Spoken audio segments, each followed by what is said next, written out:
നമ്മളെ ഈ സർക്കാർ എന്നൊക്കെ പറയുന്നത് തന്നെ ഏത് അവസ്ഥയിലാണ് നമുക്കിപ്പോൾ അറിയാം. നിങ്ങളൊന്ന് ശ്രദ്ധിച്ചു കഴിഞ്ഞാൽ മനസ്സിലാവും. ഇപ്പോൾ ഈ പ്രാർത്ഥന തൊട്ട് തുടങ്ങാം. സ്കൂളുകളിലെയും കോളേജുകളിലെയും പ്രാർത്ഥന. ഞാൻ പഠിപ്പിച്ച അവസാനത്തെ 2 വിദ്യാലയങ്ങളിലും ഈശ്വര പ്രാർത്ഥന ഉണ്ടായിരുന്നു. ഒന്ന് വിമൻസ് കോളേജിലാണ്. ഞാൻ കോവിഡ് വരെ ഞാൻ തിരുവനന്തപുരം വിമൻസ് കോളേജിലായിരുന്നു. അവിടെ ഉണ്ടായിരുന്നു ഈശ്വര പ്രാർത്ഥന. So I rote. ഞാൻ ഭരണഘടനയും കോടതി വിധികളും നിലവിലുള്ള യാഥാർത്ഥ്യങ്ങളും ഈ പാട്ടിൻ്റെ അർത്ഥവും ഒക്കെ വെച്ചുകൊണ്ടൊരു സെമാൻറ്റിക് സർവേ ഒക്കെ നടത്തിയിട്ട് ഞാനൊരു സബ്മിഷൻ കൊടുത്തു.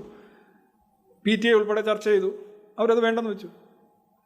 ഞാൻ അതിനുശേഷം ഒരു പോളിടെക്നിക്കിലാണ്, എൻ്റെ വീടിനടുത്തുള്ള, യാത്ര ഒഴിവാക്കം വളരെ അടുത്താണ്, 5 മിനിറ്റേ ഉള്ളൂ. അവിടെ ചെന്നപ്പോഴും രാവിലെ വന്നപ്പോൾ ഇങ്ങനെ കണ്ണീരോടെ ഞങ്ങൾ യാചിക്കുന്നു, വല്ലതും തരണേ എന്നൊക്കെ പറഞ്ഞ് പിള്ളേർ രാവിലെ തുടങ്ങുന്നത്. എന്തുവാണത് സത്യത്തിൽ? അന്തസ്സോടെ സ്വന്തം കഴിവിൽ വിശ്വസിച്ച് പ്രതീക്ഷയോടെ ആവേശത്തോടെ പഠിച്ചു പോകേണ്ട കുട്ടികൾ രാവിലെ വന്ന് ഇല്ല ഭിക്ഷക്കാരുടെ കണക്ക് വല്ലതും തരണേ എന്ന് പറഞ്ഞു സജലങ്ങളായ മിഴികളോടുകൂടി ഞങ്ങൾ ഇരക്കുന്നു എന്നൊക്കെയാണ് കുട്ടികളെന്ന് പറയുന്നത്. It's nonsense actually. I did the same thing. ഞാൻ ഇതേ കഴിഞ്ഞിട്ട് പുള്ളിക്ക് കൊടുത്തു.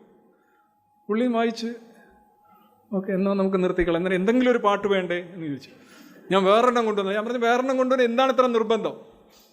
ഞാൻ പറഞ്ഞു ജനഗണമന ആയിക്കോട്ടെ എന്ന് പറഞ്ഞു. ഞാൻ പറഞ്ഞു അത് ഓക്കെ, ഇതിപ്പോൾ നിങ്ങൾ ജനഗണമന ചൊല്ലണ്ടെന്ന് പറഞ്ഞു കഴിഞ്ഞാൽ പിന്നെ അത് ദേശവിരുദ്ധമായി കഴിഞ്ഞല്ലോ. അങ്ങനെ ഇപ്പോൾ രാവിലെ ജനഗണമന, വൈകുന്നേരം ജനഗണമന. ഇത് ഓരോരുത്തർക്കും ചെയ്യാവുന്നതേ ഉള്ളൂ. എനിക്ക് ചെയ്യാൻ കഴിയുന്നത് നിങ്ങൾക്ക് ചെയ്യാൻ കഴിയും. കാര്യം I don't have any special privilege or special powers. Nothing to ordinary. So you can do also the same thing. വേണമെങ്കിൽ ഞാൻ എൻ്റെ ഡ്രാഫ്റ്റ് അയച്ചു തരാം, അവിടെ വെച്ച് തുടങ്ങിയാൽ മതി.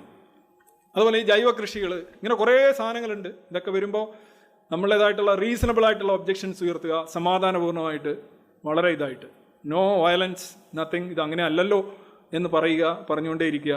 അതായിരിക്കും.